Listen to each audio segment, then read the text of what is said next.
श्रावक और साधु का संबंध जो होता है गाड़ी के पहिए की दो पहिए की तरह हुआ करता है। जैसे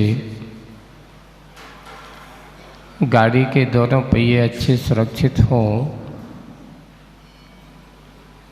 तो गाड़ी को चलाने का, मंजिल तक पहुंचाने का एक अपूर्व आनंद का अनुभूति हुआ करती है। निर्वाहबाद रूप से वह गाड़ी चलती है। अगर गाड़ी का एक पहिया अच्छा हो और एक खराब हो तो गाड़ी चल तो जाती है पर डर बना रहता है कि पता नहीं कहाँ टूट जाएगी, साथ जाएगी कि नहीं जाएगी।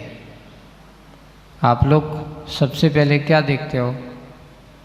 मालूम आपको लंबा सफ़र करना है, आपकी गाड़ी है तो सबसे पहले आप अपनी गाड़ी की अच्छी ओवरहालिंग करा लो। भाई लंबे सफ़र पर जाना है, लंबी यात्रा करना है, उसकी सर्विसिंग अच्छी करा लेते हो, है ना। कोई गड़बड़ है, कोई ब्रेक है, कुछ इस प्रकार के मशीन कोई खुलवा के देख लो, है ना। हर तरह से आप लोग क्या कर लेते हो, उसकी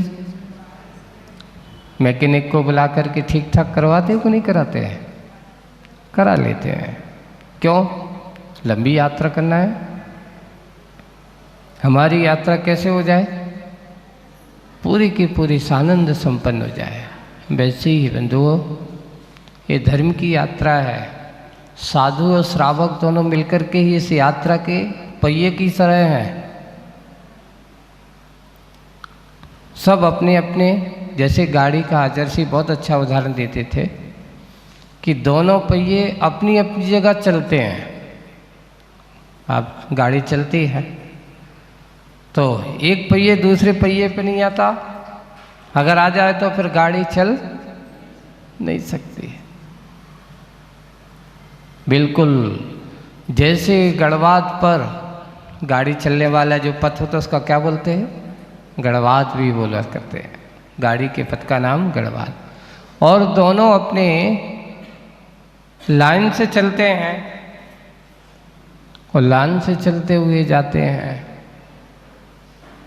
निराबाद रूप से यात्रा होती चली जाती। ऐसे ही श्रावक को श्रावक के पथ पर रह कर के चलते रहना चाहिए और साधु को साधु के पथ पर रह कर के चलते रहना चाहिए। साधु को श्रावक के पथ पर नहीं आना चाहिए और श्रावक को भी। क्यों? उल्टा होने लगेगा तो गड़बड़ हो जाएगा। हाँ, श्रावक ये तो हो सकता है कि सब कुछ छोड़ छाड़ करके साधु के मार्ग को अपना तो सकता है, लेकिन गृहस्थ जीवन में बैठ करके साधुता का अनुभव करने की कोशिश की जाए तो वो कभी संभव नहीं है। साधुता को साधु बनकर के ही अनुभव किया जा सकता है, गृहस्थ जीवन में उसका संभव नहीं है। कल ऐसे ही विदिशा के श्रावक लोग बैठे थे और चर्चा हुई। महाराज जी, हमारा एक थोड़ा सा उनका बालक था, उसकी चर्चा थी अपनी। हमारा एक विकल्प है, क्या घर में रह कर के लोग साधु नहीं बन सकते क्या? मैंने कहा घर में रहकर साधु बनना होता तो फिर भगवान महावीर का मार्ग ही वहीं घर में बैठे बैठे चलता रहता। घर में रहकर जो बना जाता है वो क्या बना जाता है? श्रावक।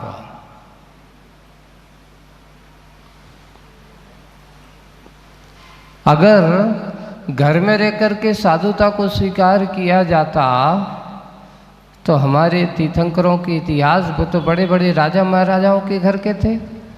घर की चाहते तो पूरा राज्य उनका था, है ना।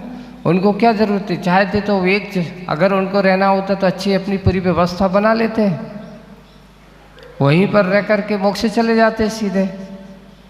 लेकिन नहीं है। जब तक तुम्हारा पर प्रकृति के स्वामित्व पने का संपर्क है मेरे तेरेपन के भाव हैं,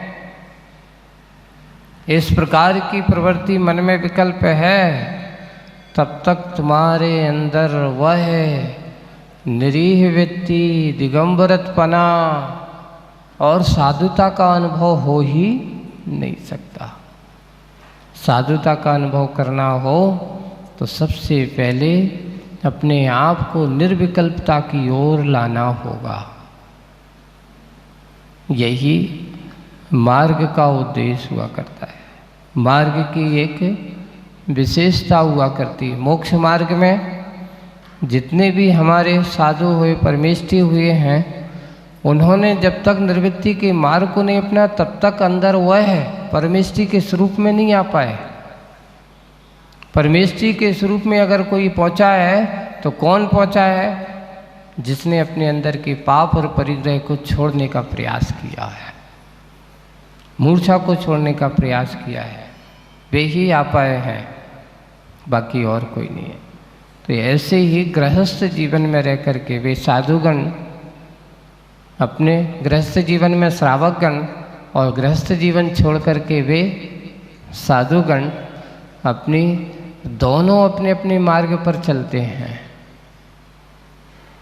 दोनों अपने मार्ग पर चल करके अपने मार्ग को प्रशस्त करते हैं। आज उसी बात को अपन जो पिछले 2-3 दिन से अपना प्रसंग चल रहा है कि साधु और श्रावक का दोनों का अनन्य संबंध है, उनकी चर्या है, और उनकी चर्या में वे अपनी चर्या करते हुए अपने व्रतों के संरक्षण करता है और श्रावक अपने व्रतों का पालन करता है। ये ध्यान रखना। साधु भी अपने व्रतों का पालन कर रहा है, श्रावक भी अपने व्रतों का पालन कर रहा है, क्योंकि साधु के व्रत जो हैं वे निर्वृत्ति परक होते हैं और श्रावक के जो व्रत होते हैं वो प्रवृत्ति परक होते हैं। कैसे होते हैं? प्रवृत्ति, यानी साधु के जीवन में निसंगता हुआ करती है। श्रावक अपने जीवन काल में रख कर के थोड़े बहुत व्रतों का पालन करता हुआ, इसलिए उसके व्रतों को अणुव्रत कहा और साधु के व्रतों को महाव्रत कहा, क्योंकि संपूर्णता का त्याग जहाँ हो वो महाव्रत है, और जो थोड़ा बहुत या एक देश रूप से जो त्याग हुआ करता है उसका नाम अणु यानी छोटे से व्रत हैं अभी। और शुरुआत में छोटे ही से काम होता है। अच्छा, कोई भी बीज अंकुरित होता है तो क्या एकदम बड़ा बन जाता है? नहीं बढ़ता। वृक्ष शुरुआत में एक अंकुर के रूप में ही उत्पन्न होता है। श्रावक के जीवन में वो व्रत रूपी अंकुर स्फुटित होता है अणुव्रत के रूप में। वही अणुव्रत एक दिन बढ़ते बढ़ते बढ़ते इतना बड़ा हो जाता है कि महाव्रतों में ढल जाता है, महाव्रती बन जाता है वह, और महाव्रती बन करके मोक्ष के फल को ही प्राप्त करता है। अणुव्रती बन करके कोई भी मोक्ष के फल को चखने वाला नहीं हो सकता।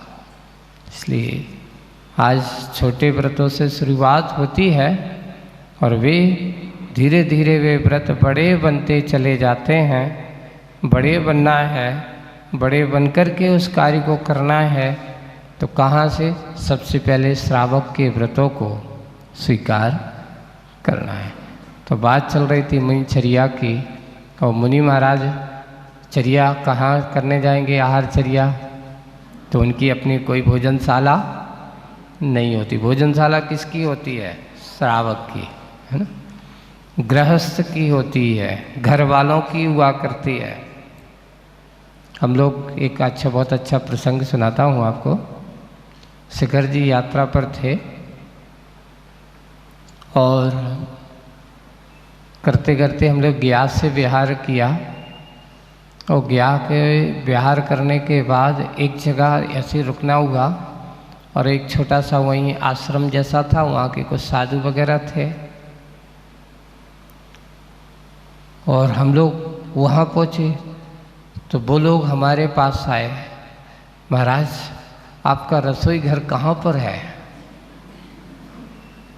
आप लोग रसोईया सोईया लेकर के चलते होंगे। तो मैंने कहा हमारे यहाँ कोई रसोईया होता ही नहीं है। अच्छा, आप लोग अपने हाथ से बनाते हो फिर खाते नहीं है? अपने हाथ से भी नहीं बनाते खाते। हमने उनसे कहा हमारा कोई रसोईया नहीं, तो उन्हें क्या जवाब दिया? तो आप फिर अपने हाथ से बना के खाते हैं? नहीं, हम लोगों का यहाँ कुछ भी नहीं है। हम अपने पास कोई भोजन सामग्री अपने पास रखते ही नहीं है। ऐसे कैसे व्यवस्था होती होगी फिर आपकी? तो हमने कहा देखो, हम लोग आपके यहाँ जाते हैं, श्रावक के यहाँ श्रावक के घर पे जाते हैं, वो अपने लिए बनाता है भोजन पानी, उसी में से थोड़ा सा अतिथि संविभाग करता है, उसमें से वो हमें दे देता है और बाकी वो उसका हो जाता है। अच्छा, फिर आप काय में खाते हो? बर्तन भाड़े तो होंगे, कुछ तो होगा। हमने अभी आप चलो, मैं अभी करूँगा, आप थोड़ी देर देखना। अभी आहारचर्या कराने वाले ये लोग जो विहार करा रहे हैं, ये स्वयं श्रावक धर्म का पालन कर रहे हैं, ये भी आपको बता देंगे। और जाकर के जब उन्होंने देखा कि मात्र अपने हाथ में ही वो लेकर के कर रहे हैं, आपके कोई बर्तन नहीं है, कोई वो नहीं है, वाह कितनी निरीह व्यक्ति है। वो देख करके आपस में चर्चा कर रहे हैं, करते करते आहार के बाद फिर बैठे हैं, महाराज साधुता ऐसी होती मैंने आज पहली बार देखी है। ऐसी साधुता होती है। हम लोगों को कितना विकल्प होता है, नहीं है तो कई बर्तन नहीं मिलते तो कई पत्थर लाओ, कई दोना लाओ, कई इस प्रकार के लाओ, इनमें रख कर के खाएं। आप लोगों को तो मन में कोई ना धोने की ज़रूरत है, ना पत्तल की, ना बर्तन की, ना किसी प्रकार की चिंता नहीं है। और अगर हम लोग लेकर के चलते बिहार तो एक पोटली तो इसी की हो जाती, बर्तन है, बनाने के बर्तन है, राशन पानी है।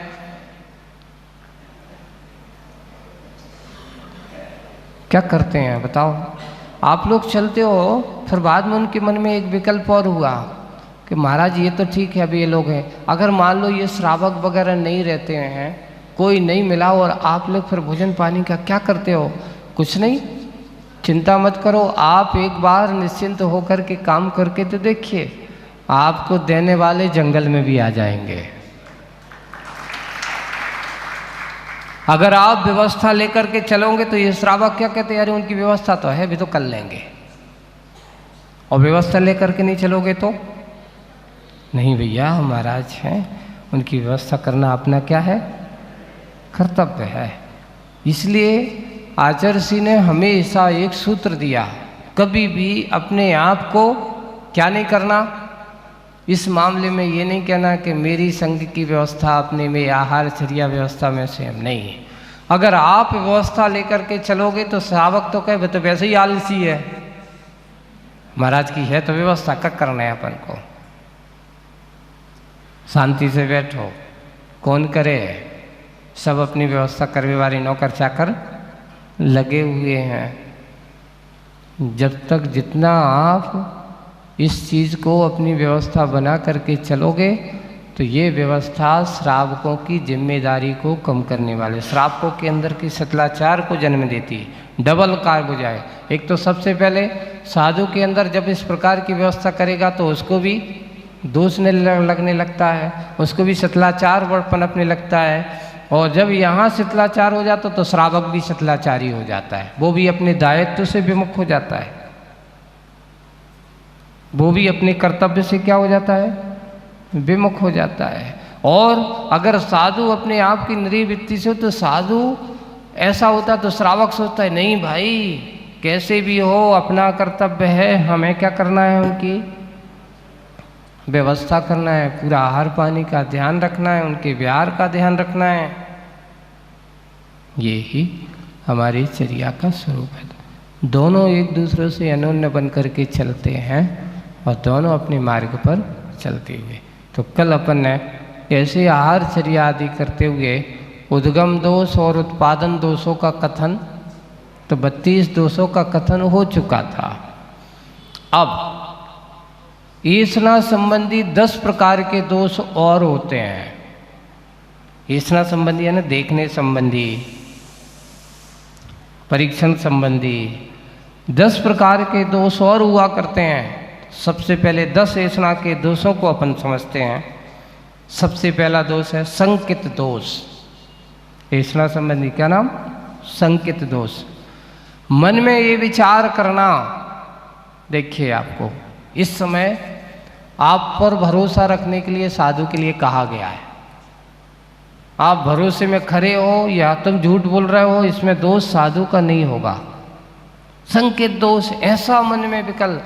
श्रावक ने आकर के कहा भगवान मन शुद्धि, वचन शुद्धि, काय शुद्धि, ये मेरा आहार जल शुद्ध है, मेरा मन भी शुद्ध है, वचन भी शुद्ध है, और मेरा जो आहार मैं आपको जो देना चाह रहा हूँ वो भी कैसा है?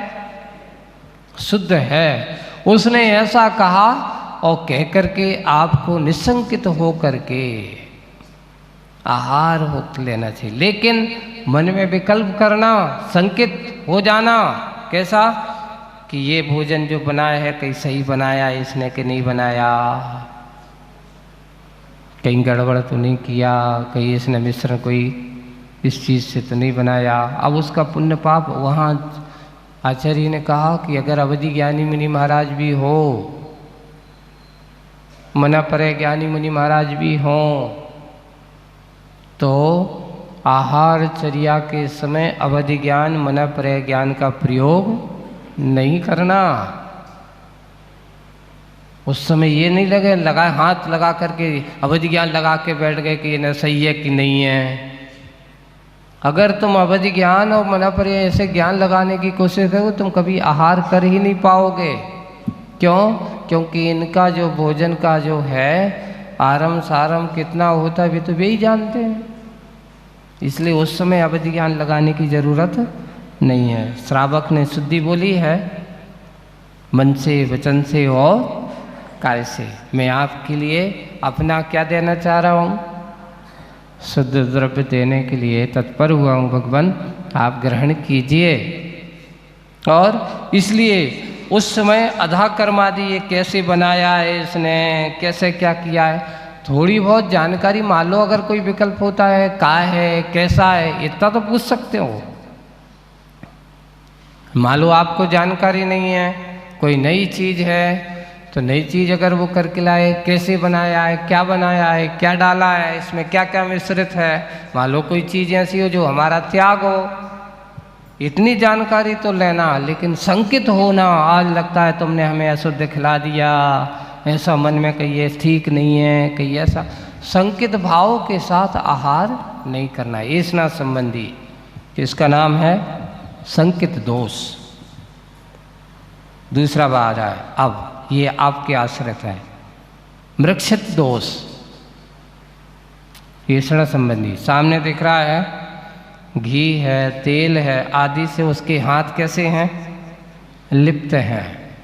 कई लोग ऐसे कोई काम कर रहे थे, अब काम करते समय उसके हाथ आटे में हैं या कोई ऐसे गंदे हैं, हाथ धोए नहीं, और जल्दी जल्दी आए शुद्धि, मन शुद्धि, वचन शुद्धि, काय शुद्धि, और उठाए और देने लगे।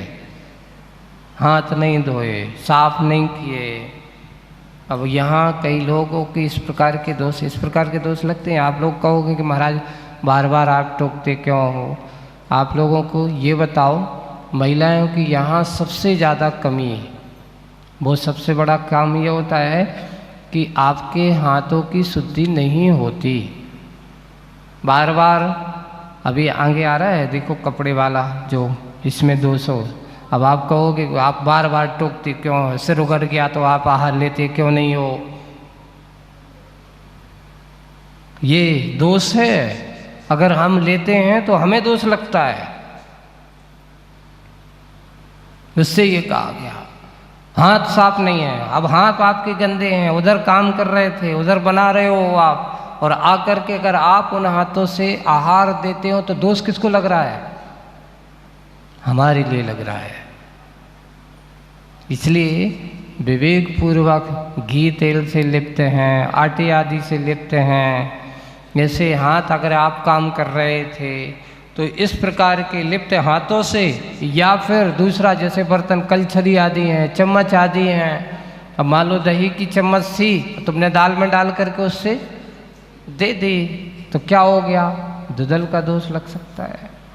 दूध वाली चीज़ थी, तुमने जाकर के उससे ऐसी चीज़ें हैं, उनको मिश्रित चीज़ें हैं, उसको आपने दे दिया, तो ये भी दोष कारक माना जाता है। ऐसा अगर लिप्त दोष माना, इसको कहा गया मिश्रित दोष।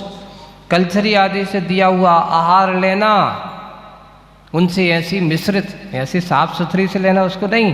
अब घी तेल वाली थी, तुमने जाकर के उससे दूसरी चीज़ों से मिश्रित करके दे दिया, मिला करके दे दिया, तो इस प्रकार लेना, इसको मृक्षित दोष कहा गया। अब तीसरा संबंधी दोष आता है, उसका नाम है निक्षिप्त दोष। आपने बनाया, उस पर लिखा है सचित पृथ्वी जल आदि में रखा हुआ आहार लेना।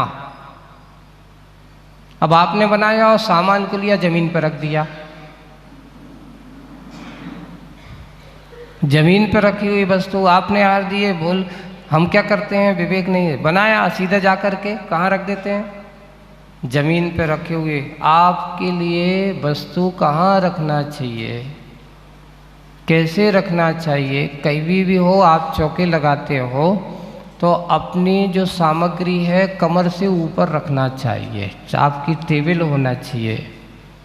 अब आप क्या करते हो, छोटे छोटे पार्टी लगा देते हो, उसी पर सामान रख देते हो, फिर बाद में जब आप जाओगे तो आपको क्या पता, आपकी साड़ी ही आपके भोजन पर टच कर जाती है,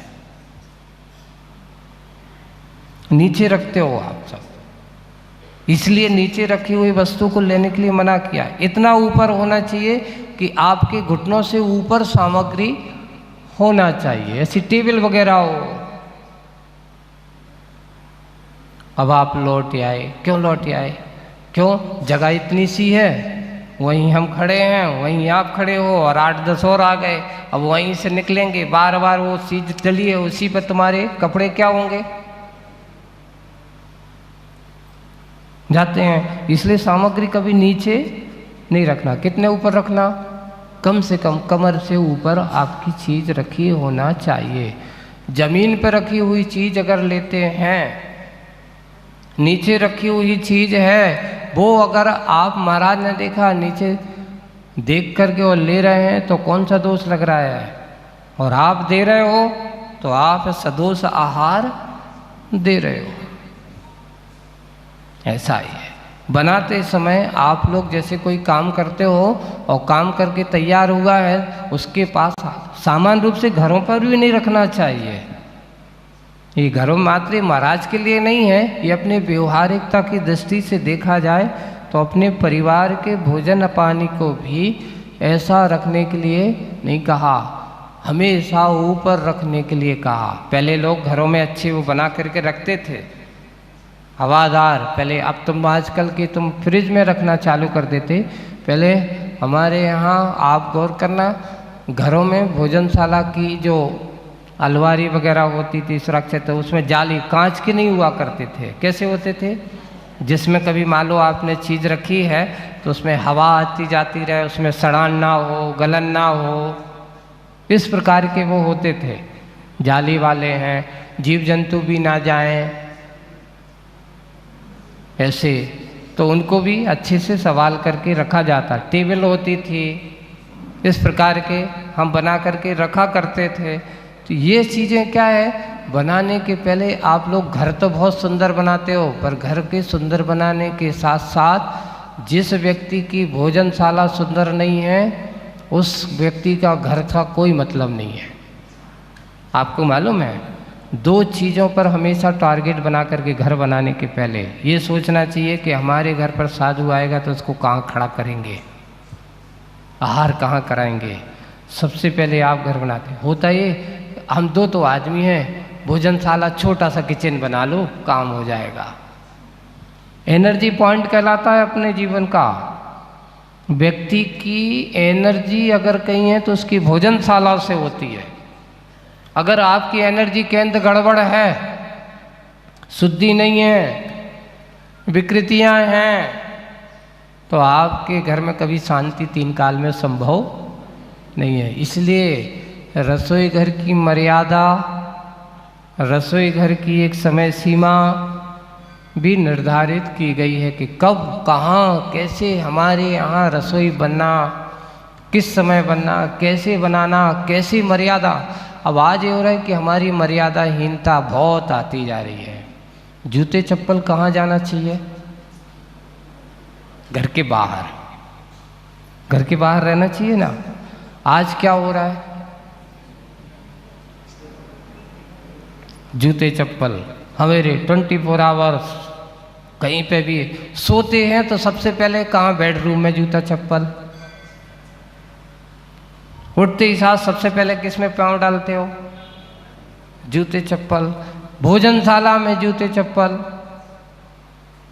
ये हमारी भारतीय सभ्यता नहीं है महाराज। ये तो घर के जूते अलग हैं, रसोई के जूते अलग हैं, बाहर के जूते, जूते तो जूते ही होते, ध्यान रखना। चप्पल चप्पल ही होती है,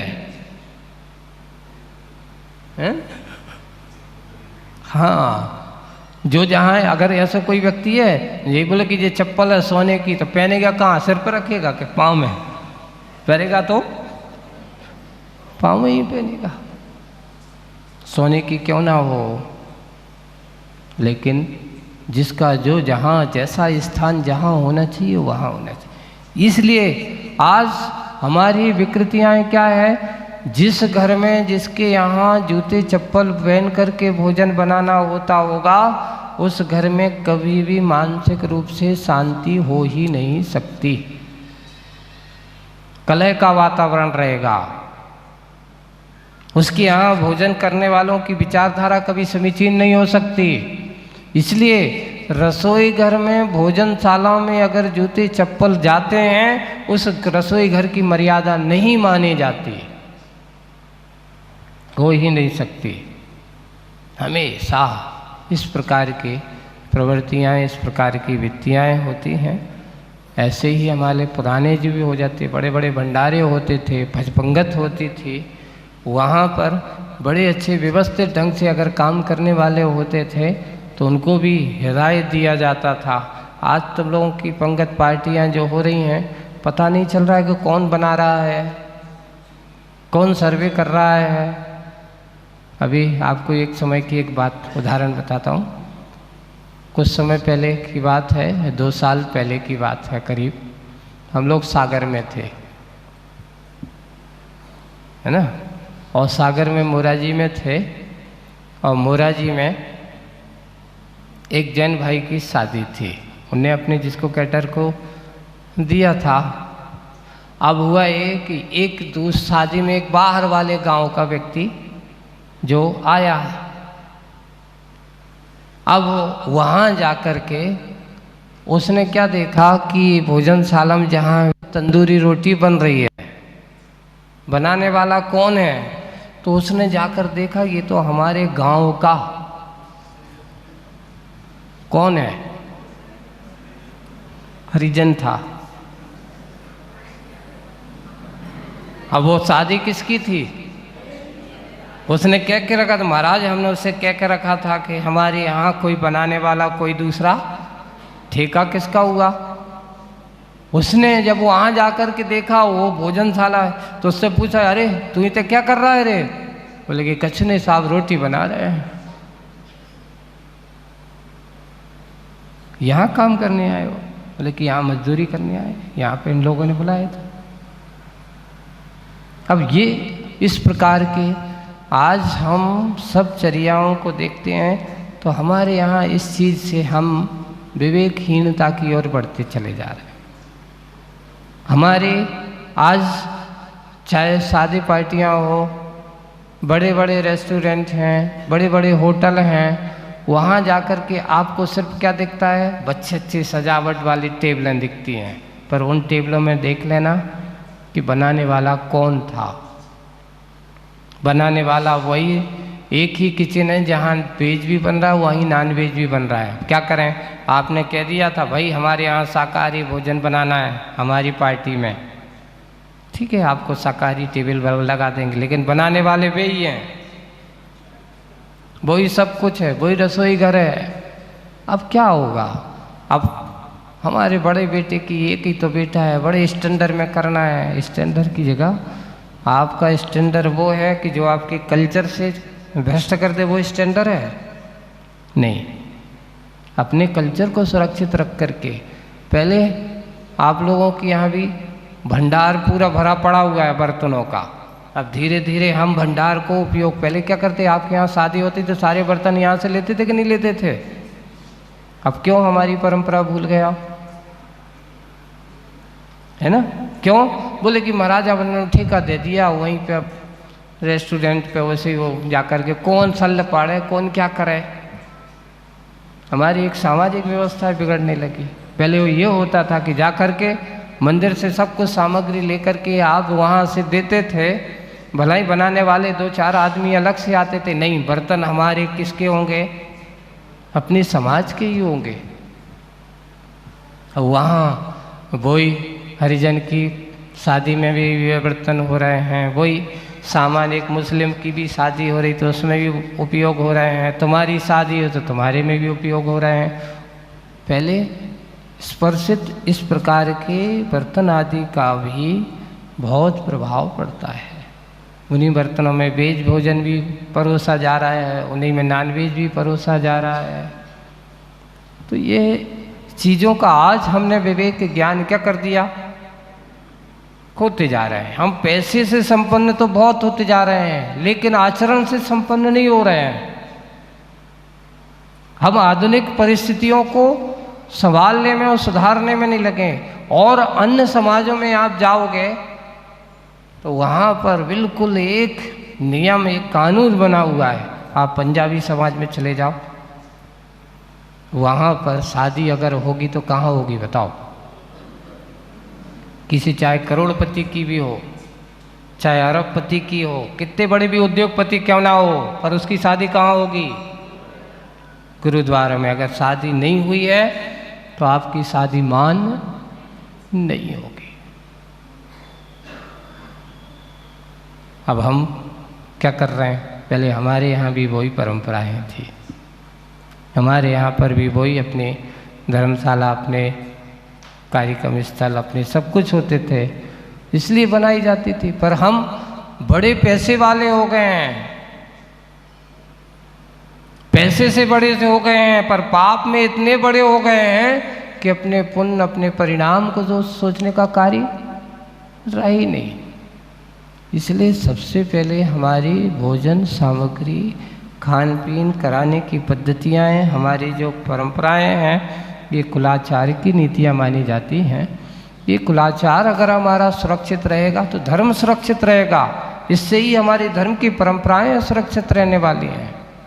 पर हम पूछते भी नहीं हैं, बोले आंख बंद करते हैं और सीधे चले जाते हैं। कौन ने बनाया, किसने क्या किया, हमें कोई पूछने की क्या जरूरत? वो तो फलाने की शादी है, अब वहाँ तो ऐसे ही है, उनने किया, उनका पुण्य पाप भी जाना है, हमें तो खाने से मतलब है ना। ये गड़बड़ है, ये जानकारी लेना इस प्रकार है।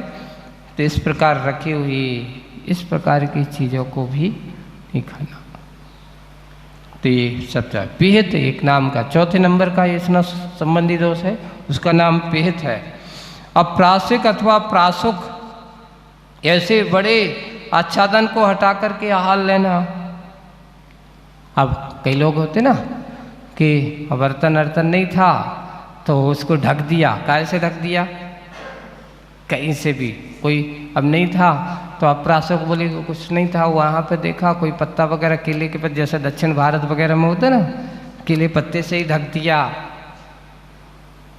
ये नहीं है तो कोई कपड़ा वगैरह जो धुला वुला नहीं था वो इसी कपड़े से भी ढक दिया। ऐसे जो शुद्ध नहीं था उससे ढके हुए भोजन को आदि लेना। अब प्रासुक और प्रासुक दोनों इस प्रकार के रखे हुए आच्छादन हटाकर तत्काल देख लिया, उसको हटा करके देना लेना। पहले हमारे यहाँ अच्छे से जो रहते थे कटोरी में निकाल करके रख करके देने का कार्य जो करते हो उसको ही करना है, ऐसा करना। 5वां नंबर का संव्यवहरण। हाँ, ये बहुत अच्छा, इसी को कहते हैं संव्यवहरण नाम का दोष। आप लोगों से जो बार बार कह रहा हूँ, आदर से या डर से आहार देते समय वस्त्र आदि को खींचना शुरू कर रहा है, बार बार आँख खुल रहा है, बार बार वस्त्र संभाल रहे हो। अच्छे व्यवस्थित ढंग से देते समय क्या करना, एक बार अच्छे से उसको बैठ करके अच्छे से संभाल करके अच्छे से फंसा दो। एक बार आप अच्छे से आहार, इस मामले में दक्षिण भारत में अभी कुंडलपुर में आई थी एक वो परिवार, मजाल है कि किसी का पल्लू नीचे गिर जाए। आप एक बार अच्छे से करके अच्छे से बढ़िया यहाँ से लो और ऐसे कान के यहाँ से फंसा के रखो, कैसे गिर सकता है। लेकिन हम बार बार करते हैं, बार बार ये होता। तो इस प्रकार के दोषों का करने के लिए अब आप कहते महाराज टोकते हैं, टोकते नहीं, हमें अपने। और एक बार अगर आप करते हो तो उसी हाथ से ऐसा करने के बाद उसे आहार नहीं, पहले आप हाथ करके क्या हो, क्योंकि शरीर है, चेहरे पे है, गर्मी में पसीना आ रहा है, बार बार सिर पर हाथ डाल रहे हो, इस प्रकार अच्छे से बांध करके। 10 ये बस है संव्यवहरण नाम का ईसना संबंधी दोष है ये देने वाला। अगर हम उससे आहार लेते तो कौन सा दोष लगता, संव्यवहरण नाम का दोष लगता है। इसलिए पहले जाने के चौके में जाने से पहले अपने आप को अच्छे से व्यवस्थित, अच्छे सिर ढक दो, सिर ढक दो या अच्छे वस्त्र वगैरह को संभाल दो। ऐसा ना बार बार पल्लू गिरे या बार बार खुल रहा है, अच्छे से पहन लो। कई बच्चे ऐसे होते हैं जिनको धोती होती अच्छे से पहनते नहीं बनी, और वो बाहर में यहाँ से खुल रही है, उधर से खुल रही है, नहीं, बार बार संभालने में, अब वो गिर रहा है तो वो संभालने में लगा है, आहार दे के पकड़े, कपड़ा पकड़े, नहीं, पहले अच्छे से उसको व्यवस्थित ढंग से पहनाओ, पहना करके उसको अच्छे से ढकें, ढक करके और अच्छे से हाथों को धो, हाथ धो करके फिर बाद में आकर के क्या देना, ये ईसना संबंधी दोष है, ये कोई सामान्य बातें नहीं है। यहाँ पर आप लोगों को 4 महीने में बार बार टुक टुक करके फिर भी लोग आकर के क्या करते हैं, अभी भी वही है। तो अभी तो बिल्कुल यही होता है, फिर भी कभी कभार चूक ही जाते हैं, नहीं देख पाते, तो फिर आप लोगों को तो ध्यान रहता ही नहीं है। तो इस प्रकार संव्यवहरण नाम का दोष लगता है, ईसना संबंधी, है ना। बाद में अब आता 6वें नंबर पे दायक नाम का दोष। अशुद्ध दाता से जो शुद्ध नहीं है, मान लो किसी के यहाँ सूर सूतक हो गई, इस प्रकार है, या इस प्रकार के देने की पात्रता नहीं है, इनसे आहार दिला देना, उनसे आहार ले लेना। कुल आदि की शुद्धि जिनके पास नहीं है, इनसे आहार लेना। इसलिए कहा 40 दोष विनाश कुल श्रावक तने घर असन को, ये कहा गया। ये कुल की शुद्धि जरूरी है। अगर हम नहीं लेते, अगर नहीं करते हैं, तो इससे क्या होता है कि दोष किसके, उनके मूल गुणों में दोष लगता है, उनके व्रतों में दोषों की उत्पत्ति हुआ करती। तो दायक अशुद्ध दाता से, सूतक पातक आदि से, दोषित जनों से। और एक और, कभी भी बच्चों को गोद में लेकर के आहार नहीं देना। महिलाएं, पुरुष, कई लोग छोटे बच्चे हैं, अब क्या करें, रो रहा हो तो उसको गोद में ले लिया, महाराज मन शुद्धि वचन शुद्धि आहार। दूध पिलाती हुई महिलाओं से आहार नहीं लेना। अगर वो ऐसे हैं, इस अभी आए और उनसे पिला करके आए हैं, उनसे कहा पहले पुनः शुद्धि करके आओ, ऐसा, तो ये निषेध किया है। बच्चों को गोदी में उठा करके आहार दिलाना, देना बिल्कुल नहीं। 8 वर्ष से नीचे बच्चों को आहार देने की पात्रता नहीं रहती। वो स्वयं अपने पैरों पे खड़ा हो, स्वाश्रित हो, मन शुद्धि वचन शुद्धि बोल सकता हो, ऐसा, तो उनसे ही आहार आदि देने के लिए, लेने के लिए कहा गया। तो इस प्रकार ये दायक नाम का दोष कहलाता है। ईसना संबंधी कौन सा दोष है ये? दायक नाम का दोष होता है।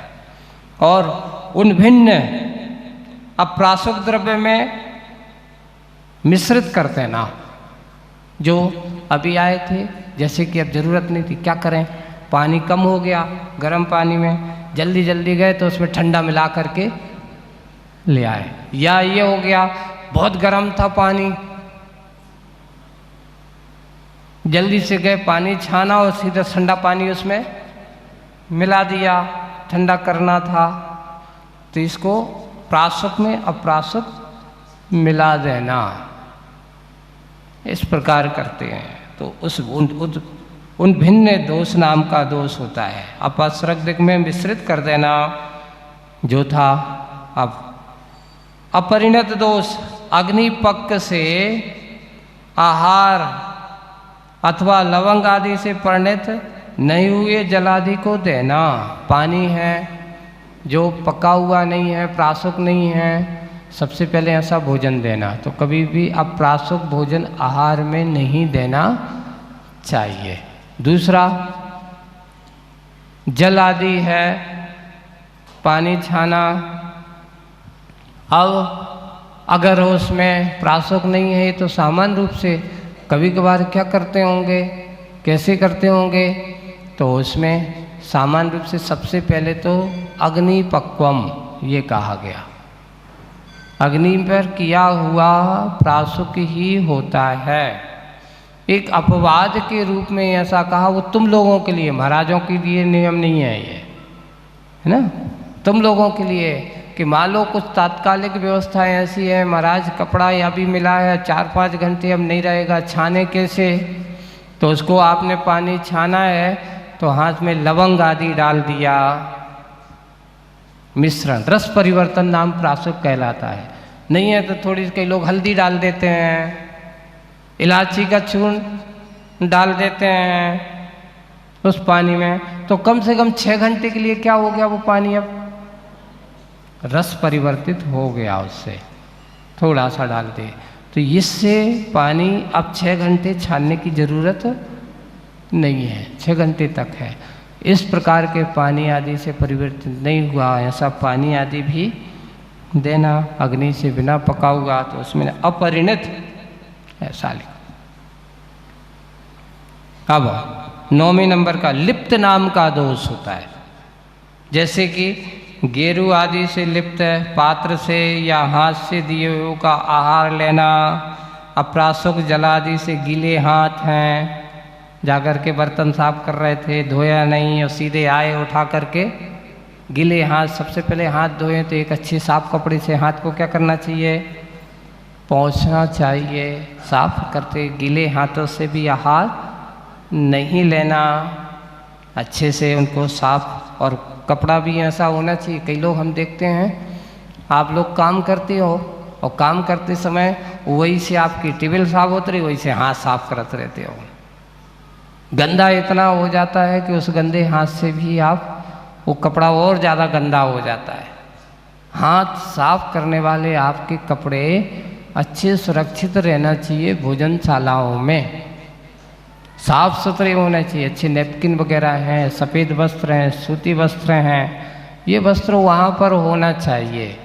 और एक और है, कहीं काम करो, काम करते हाथ गिले तो पर्दा गए तो पर्दा ही से पोंछे आए, कुछ भी कपड़ा दिया उससे भी पोंछ दिया, चादर था ओढ़ने वेढ़ने बैठने वाला उससे ही पोंछ दिया, नहीं है तो अपने हाथ कपड़ा ही चली चले हो, ये नहीं है, ये कोई तरीका नहीं है। अपने ही वस्त्रों से, अपनी ही साड़ी अब पहने तो साड़ू की पल्ली से ही पोंछ लिया, एक हाथ पोंछने के अपना एक अलग अलग अपने तरीके होना चाहिए, अपना एक स्थान नियत होना चाहिए, कपड़े होना चाहिए। तो इस प्रकार गिरो आदि से लिप्त बर्तन हैं, जैसे सांप आदि की कलई आदि लगी थी, जैसे पहले लोग बनाने वाले बर्तन तो नीचे से वो कुछ लगाते थे ना चूल्हे पे, जब तक काले ना पड़े या ज़्यादा ताप ना लगो, तो ऐसे बर्तनों से लिप्त अगर है तो उससे अगर आहार आदि देते हैं तो वो भी दोष माना जाता है। तो इसी प्रकार आदि। अब ये आ रहा है अब छोटे दोष, 10वां नंबर का स्नान संबंधी दोष। महाराज आहार ले रहे हैं, है ना, आहार लेते समय हाथ से बहुत सारी वस्तु को गिरना। अब आप लोगों की गलती करते हो, क्या करते हैं, और दोष हमें लगता है और दोष में कारण आप भी हो जाते हैं। जल्दीबाजी में आए, अब दे दिया, अंजलि छोटी थी, जितना बनना था और ऊपर से तुमने भर दिया, तो जा कर के कहाँ गिर रहा है? नीचे गिर रहा है। ये दोष का कारक कौन बनेगा? पानी भी हो, दूध भी हो, रस हो, कोई भी चीज़ है, देख करके सावधानी से देना चाहिए, कहीं नीचे ना गिरे, अपव्यय नहीं हो, व्यर्थ में ना जाए। इसको छोटे दोष कहा। अगर गिरता है तो अंजलि से भी गिरता है, बनाते समय उसमें से भी गिरता है, तो ये दोष कारक बताए। इन दोषों से रहित होगी। इस प्रकार ये 10 प्रकार के दोष कौन से हैं? ये ऐसना संबंधी दोष, 10 ऐसना संबंधी दोष होते हैं। इस प्रकार के दोषों को टाल करके अब 32, 16 उत्पादन, 16 उद्गम और 10 ऐसना संबंधी। कितने हो गए ये? 42। अब 4 और देखिए, 4 कौन कौन से? संयोजना दोष एक नाम। संयोजना का अर्थ क्या? दोष आहार और दान के पदार्थ मिश्रित कर देना। दूषित आहार यानी जो आहार अच्छा नहीं था, और दान के पदार्थ में यानी आप लोग करते ना, महाराज जी हमें पता ही नहीं था, ये पानी नल का रखा था, ये कुएं का पानी, पता ही नहीं चला, हमने गलती से कौन सा पानी मिला दिया? जे कुएं के पानी में ये बाहर का पानी जो ठीक नहीं था, गंदा पानी था, उसको मिला दिया। दूषित पानी को किस में मिला देना? संयोजना कर देना। इस प्रकार दान देने योग्य पदार्थ था, यानी कोई चीज़ ऐसी थी हमने बना के रखी, हम भूल गए कि ये कौन सी नमक की थी, ये नमक वाली थी कि बिना नमक वाली थी, ये हमारे सामान्य लोगों की थी कि इनकी थी, हम भूल गए, उसमें मिला दिया। तो इस प्रकार के संयोजना करके देना।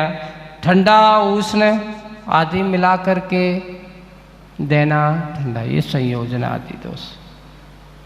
तो ये संयोजना दोष से भी रहित होकर के भी आहार देना। अति मात्रा, ये महाराज के लिए भी कहा गया। कितना, कैसा, क्या होना चाहिए? तो बोले कि लिखा है आहार कितना करना। तो आपको हमने एक दिन सुनाया था कि आहार के अपने पेट के 4 हिस्से करिए, है ना।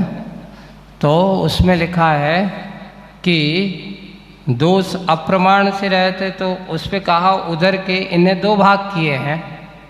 तो उनमें कहा गया 1 भाग में पेय पदार्थ से पूरित करना और 1 भाग कैसा करना? खाली रखना। तो हमारे यहाँ आचार्य जी कहते 4 भाग कीजिए। 1 भाग में अन्न होना चाहिए, 2 भाग में जल होना चाहिए, तीसरा भाग खाली रहना चाहिए। यानी ठोस आहार कितना? 1 भाग।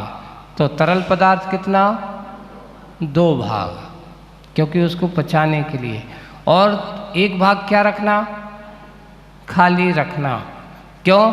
क्योंकि जब आप पाचन करेंगे तो गैस वगैरह है या फिर इस प्रकार की कुछ, एक कहावत है, अगर चक्की को तुम जो पीसने वाले दाने हैं थोड़े थोड़े डालते जाओगे तो वो क्या करेगी? और एकदम भर दो तो चक्की बंद हो जाएगी। वो चक्की भी पीसने का काम ऐसे ही अपने पेट के लिए भी कहा गया। यही है। तो उन्होंने कहा अति मात्रा, उदर के 2 भाग आदि करते पूरित करते हुए 1 भाग खाली रखें। लेकिन अच्छा मन का मिल गया है, सब भूल गए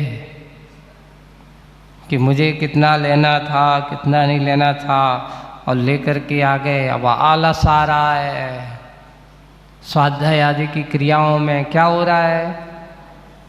धर्म ध्यान में मन नहीं लग रहा है, पेट दर्द कर रहा है, महाराज गैस बन रही है।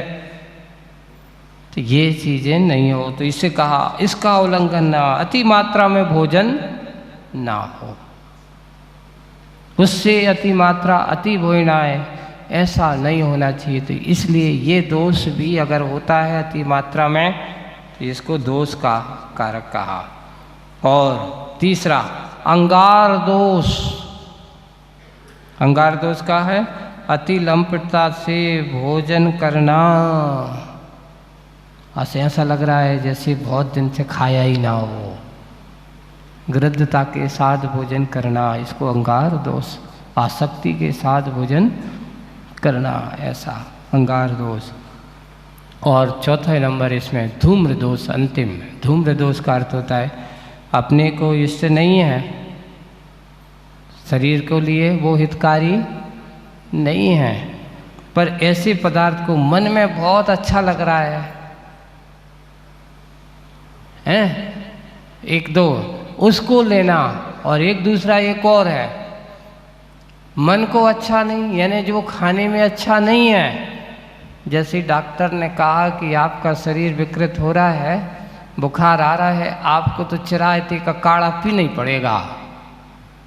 काढ़ा है, नीम का काढ़ा से भी ज़्यादा कड़वा होता है चिरायता, अब वो लेना पड़ेगा। तो अब वो ले तो रहे हैं, पर मन में क्या कर रहे हैं? ग्लानि कर रहे हैं, निंदा का भाव लेकर के, मैं कैसे खाऊं, तुम लोग मुझे तो ऐसे खिला खिला के मार डालोगे, ऐसा करते। इस प्रकार की ग्लानि आदि, निंदा करते हुए आहार करना, घृणा करते हुए आहार, ऐसा है कि ये ठीक नहीं है, उठाओ ये गड़बड़ है आदि, उसके देने वाले पात्र की जो आपको मनपसंद नहीं। कभी कभार शरीर तुम्हारे लिए जिह्वा को पसंद नहीं है, पर शरीर को आवश्यक है। दवाई किसको पसंद होती है? किसी को नहीं, कोई खाना चाहता है, लेकिन अब क्या करें, बीमारी हुई तो दवाई तो खाना ही पड़ेगी। लेकिन फिर भी उसको लेते समय अत्याधिक ग्लानि के भाव, निंदा करते हुए ग्रहण करना, ये अंगार दोष के नाम, धूम्र दोष की कोटि में आता है। इस प्रकार ये कितने दोष हो गए? पूरे 46 दोष विनाश कुल श्रावक तने घर असन को। ये तो हैं दोष। अब आएंगे अंतराय। अंतराय कितने होते हैं? 32 अंतराय होते हैं, उनकी बात और आपको कहेंगे। अभी तो आज 46 दोषों का कथन किया गया। अब मुनिराजों को 32 प्रकार के अंतराय कैसे हो सकते हैं, कैसे कैसे अंतराय हो जाते हैं, उन अंतरायों को टालते हुए भी, अंतराय अगर इस प्रकार होते हैं तो भी ये दोष हो सकते हैं। तो उन अंतरायों का कथन भी अपन आने वाले दिनों में देखेंगे। आज बस इतना ही। बोलिए परम पूज्य आचार्य गुरुवर श्री विद्यासागर जी महाराज की।